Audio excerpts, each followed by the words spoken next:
السلام علیکم ورحمۃ اللہ وبرکاتہ۔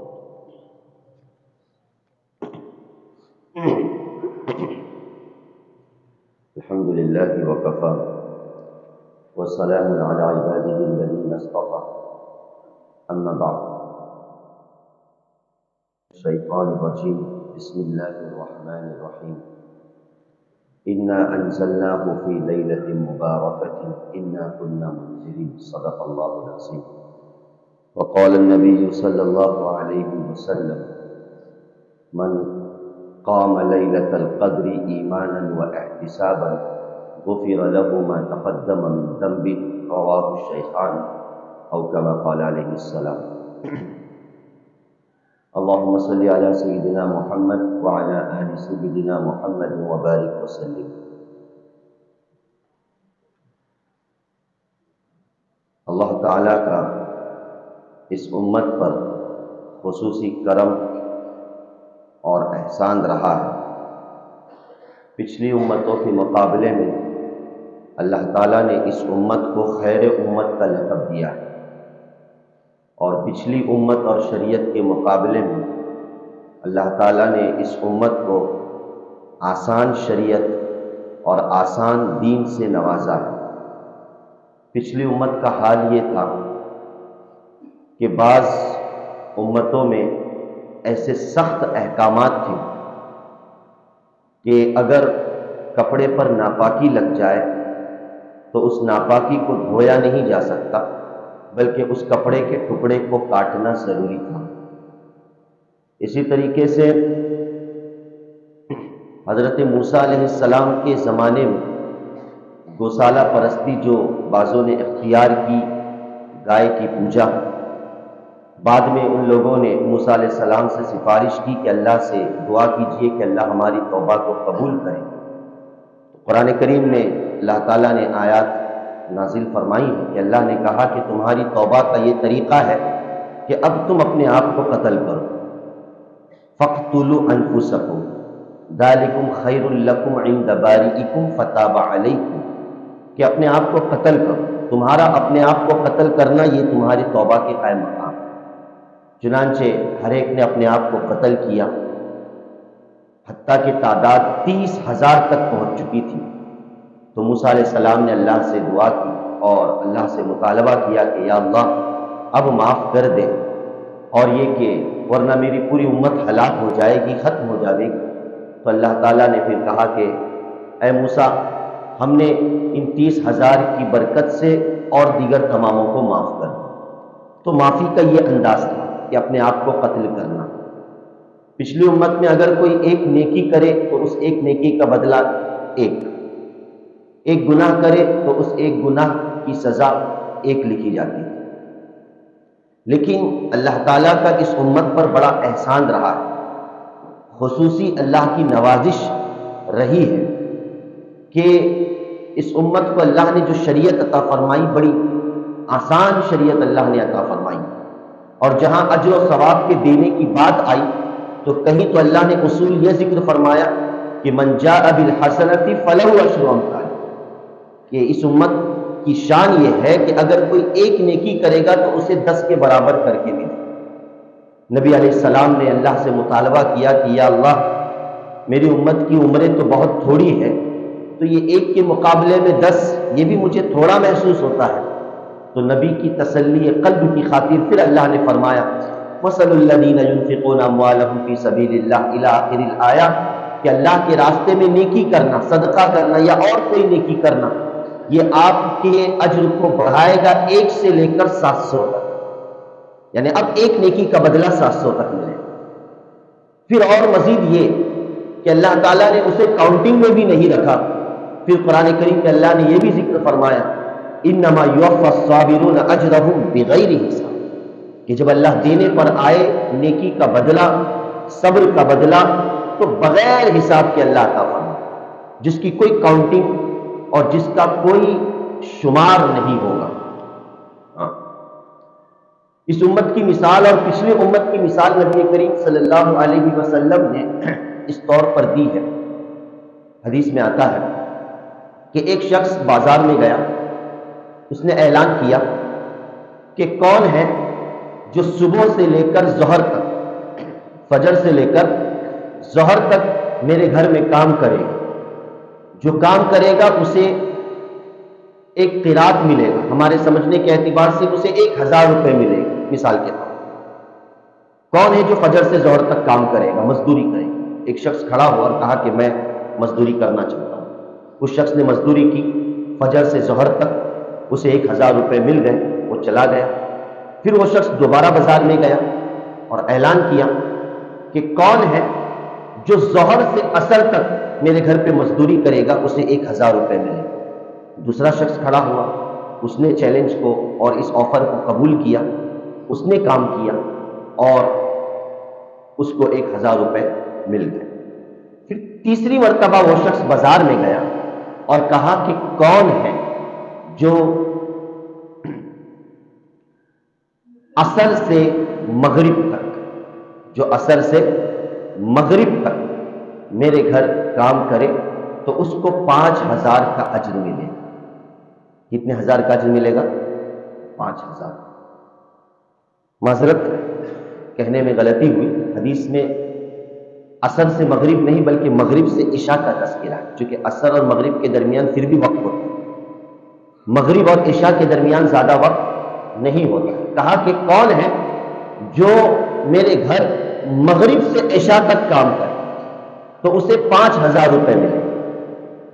تو بازار میں جو دو شخص جنہوں نے فجر سے ظہر تک اور ظہر سے عصر تک کام کیا تھا، انہیں اعتراض پیدا ہو گیا۔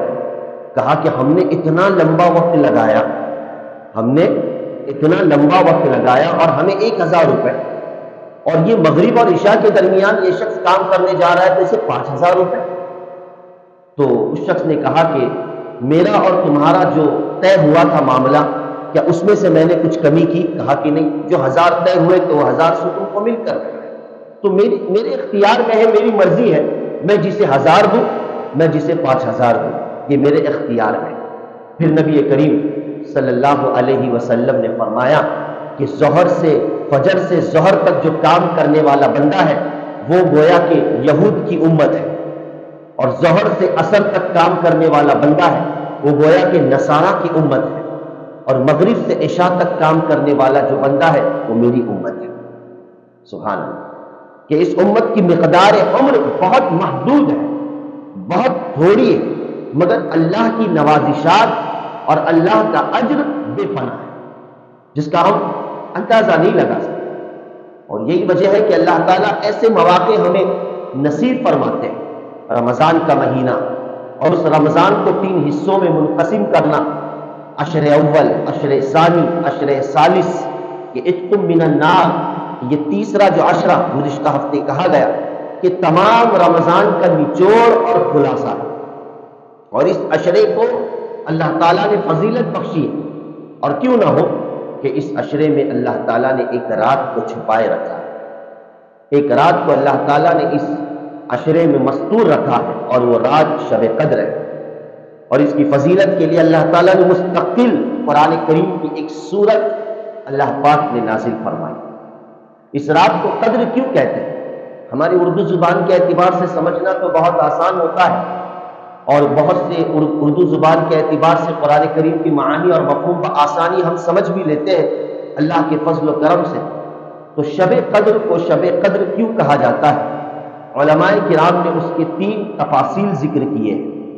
سب سے پہلا مطلب یہ ہے قدر کا کہ قدر کے معنی ہے متعین اور تقدیر کے، جیسے کہ صبح میں بھی کہا گیا سورۃ الدخان میں اللہ تعالیٰ نے ذکر فرمایا کہ فیہا یفرق کل امر حکیم، کہ اس رات میں اللہ تعالیٰ کی طرف سے سال بھر کا ریکارڈ فرشتوں کے سپرد کیا جاتا ہے، کس کی کتنی روزی ہوگی، کس کی موت واقع ہوگی، کون زندہ رہے گا، کس کی کتنی عمر نصیب ہوگی، کیا حالات پیش آئے گے، کیا واقعات پیش آئے گے، یہ سارے گویا کے ریکارڈ اس رات میں فرشتوں کے سپرد کر دیے جاتے ہیں۔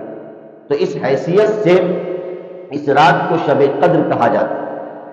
اور ایک قدر کا معنی علو اور منزلت کے آتے ہیں، بلند مقام کے آتے ہیں، کہ یہ رات انتہائی بلند ہے۔ یہ رات کیا ہے؟ انتہائی بلند مقام کی حامل ہے، اس لیے کہ اس رات میں اللہ تعالیٰ فرشتوں کو اتارتے ہیں، یہ رات 1000 مہینوں سے افضل ہے، 1000 مہینوں سے افضل ہے، اس وجہ سے اس کا مقام اونچا ہے۔ دونوں ایک ساتھ معنی لینے میں کوئی حرج نہیں ہے۔ اور ایک تیسرا معنی یہ لیا جاتا ہے کہ تنگی کے معنی، قدر کہتے ہیں تنگی کو، کہ اس رات میں در حقیقت دنیا کی زمینیں تنگ ہو جاتی ہیں، دنیا کی زمینیں اس رات میں تنگ ہو جاتی ہے کہ اتنی کثرت سے اللہ تعالیٰ فرشتوں کو اس رات میں زمین پر اتارتے ہیں، اگرچہ ہمیں نظر نہیں آتے، ہم ان کا ادراک نہیں کر پاتے، تو گویا کہ دنیا کی زمینیں تنگ ہو جاتی ہیں، اس وجہ سے اس رات کو قدر کہا جاتا ہے۔ اگرچہ یہ جو تیسری تفصیل پیش کی گئی ہے یہ ایک سیاق اور ایک گویا کہ نقطہ ہے، وگرنہ اس پر بظاہر کوئی واضح مدلل دلیل موجود نہیں ہے۔ قرآن کریم کہ نزول ملائکہ کا تو تذکرہ ہے، تو بہرحال یہ 3 معانی قدر کے تعلق سے ذکر کیے گئے ہیں۔ اور عجیب اللہ تعالیٰ کی حکمت ہے کہ اللہ تعالیٰ نے اس رات کو چھپائے رکھا ہے، اور حدیث میں آتا ہے کہ تحروا کہ لیلۃ القدر کو تلاش کرو آخری عشرے میں۔ اب یہ طے ہو گیا کہ لیلۃ القدر پورے رمضان میں نہیں، نہ پہلے عشرے میں نہ دوسرے عشرے میں، بلکہ لیلۃ القدر یہ ہمیں نصیب ہوگی آخری عشرے میں۔ اور آخری عشرے میں بھی کتنی سہولت ہو گئی، کتنی سہولت روایات کے پیش نظر کہ اس آخری عشرے میں بھی بہتر تو یہ تھا کہ 10 کے 10 یہ راتیں جاگتے، یہ زیادہ بہتر ہے اللہ کے نام پر اور اللہ کی یاد میں 10 راتوں کو استعمال کرنا، یہ کوئی بڑی بات نہیں ہے، یقیناً بہت بڑی بات ہے اجر و ثواب کے اعتبار سے، لیکن محنت کے اعتبار سے کوئی بڑی بات نہیں ہے۔ ویسے بھی اللہ معاف فرمائے، اکثر حالات ہمارے یہ ہے، اور خصوصاً نوجوانوں کا طبقہ یہ ہے، چاہے وہ لڑکا ہو یا لڑکی ہو، مرد ہو یا عورتیں ہو، کہ اکثروں کی عام راتیں موبائل پہ نظر ہو ہی جاتی ہے۔ نصف رات 12 اور 1 بجے تک، 12 ساڑھے 12 بجے تک اکثر و بیشتر لوگوں کے ہاتھوں میں موبائل ہوتا ہی ہے۔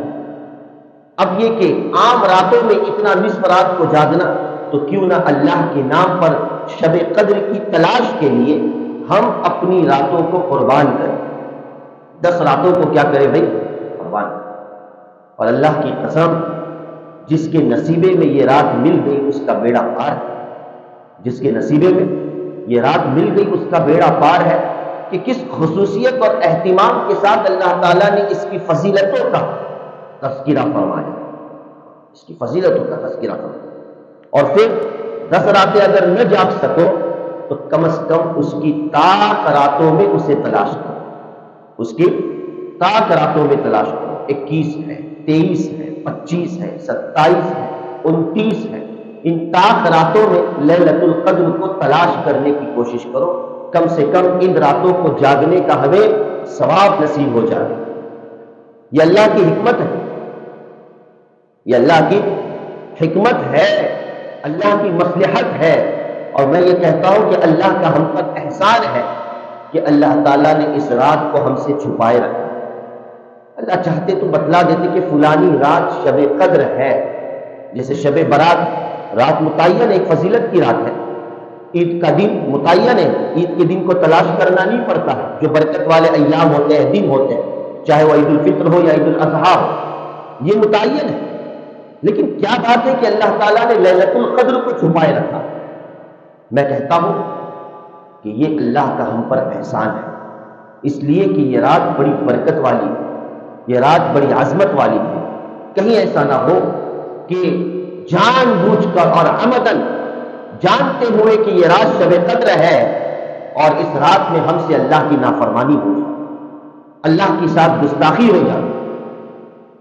کتنے ایسے ہیں جو رمضان میں بھی اللہ کی نافرمانی اور گناہ کرنے سے رکتے نہیں، ان مبارک راتوں میں بھی نافرمانی اور گناہ کرنے سے رکتے نہیں، تو کہیں ہم اللہ کی لعنت کے مستحق نہ بن جائے، اس لیے اللہ نے اس رات کو چھپائے رکھا ہے، یہ اللہ کا احسان ہے۔ اب یہ کہ جو ثواب کا متلاشی ہے اور ثواب کا طالب ہے، اسے چاہیے کہ وہ اس رات کو تلاش کرے، اسے چاہیے کہ وہ اس رات کو تلاش کرے اور خاص عبادت کا اہتمام کرے۔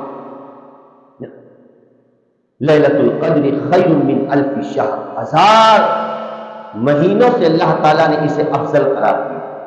اب افضل قرار دینے کا مطلب لفظ خیر عربی میں آیا ہے۔ ایک بات یاد رکھ لیجئے کہ بھئی انسان کی سوچ اور عقل جو عامتاً چیزوں کو دیکھتی ہے اور وہ ایک شمار کو چاہتی ہے کہ وہ اس کے سامنے کچھ کاؤنٹنگ ہو تو وہ بات اسے سمجھ میں آ سکتی ہے، اس لیے اللہ تعالیٰ نے یہاں پر 1000 کا تذکرہ فرمایا، ورنہ 1000 طے نہیں ہے، اس لیے کہ اس 1000 سے پہلے اللہ تعالیٰ نے لفظ خیر لایا۔ لفظ خیر عربی میں کہتے ہیں بہتر کو، لفظ خیر عربی میں کہتے ہیں کس کو؟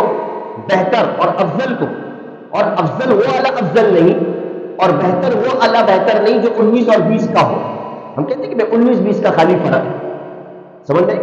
تو 19-20 کے فرق کے لیے لفظ خیر عربی میں نہیں آتا، لفظ خیر عربی میں آسمان و زمین کی تفریق کے لیے آتا ہے، اتنا بڑا فرق واضح کرنے کے لیے آتا ہے۔ تو 1000 راتوں سے بہتر تو کتنی بہتر، 1000 تو آ گئی سامنے بات، ویسے ہماری عمر ہی کتنی ہے ہاں، لیکن پھر بھی 1000 راتوں سے بہتر، اب کتنی بہتر سوائے اللہ کی کوئی نہیں جانتا۔ اور پھر مزید یہ کہ بالفرض یہ مان کر چلیے گا کہ کوئی شخص 1000 مہینے عبادت کر بھی رہا عام دنوں میں، حالانکہ اتنی عمریں نہیں ملیں گی، ایک شخص زندگی بھر اللہ کی عبادت میں مشغول ہے، تو کیا ضروری ہے کہ آپ کی عبادتیں اللہ کے یہاں قبول ہوں؟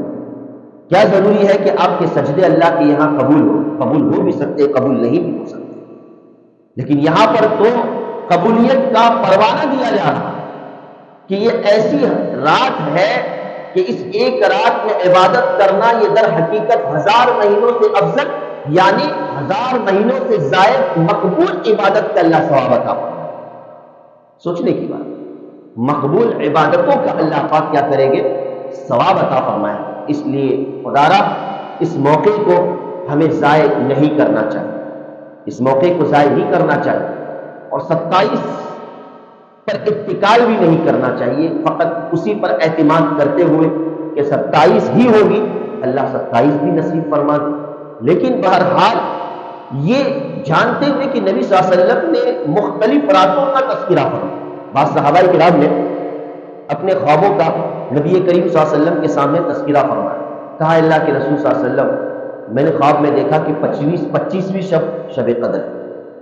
کسی نے خواب میں دیکھا، کہا اللہ کے رسول صلی اللہ علیہ وسلم میں نے خواب میں دیکھا کہ 21ویں شب قدر ہے۔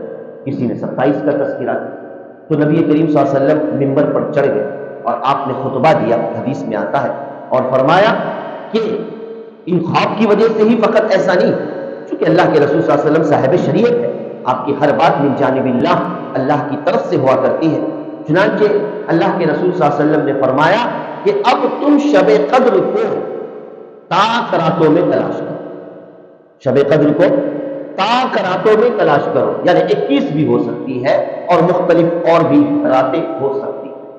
تو یہ مقصد ہے، لہذا اللہ کے اس منشے کو ہمیں چاہنا ہے۔ اللہ کا منشا یہ ہے کہ کم سے کم میرے بندے طاق راتوں میں میری عبادت کریں، 27ویں کو میری عبادت کری، اللہ کا منشا یہی ہے۔ اللہ کا اگر یہی فقط منشا ہوتا تو 27ویں واضح ہو جاتی، اور ہم نے اپنے اثر سے یہ واضح کر دیا کہ ہو نہ ہو آپ کچھ بھی بیان کرو، لیکن ہوگی شب قدر تو 27ویں کو انشاءاللہ۔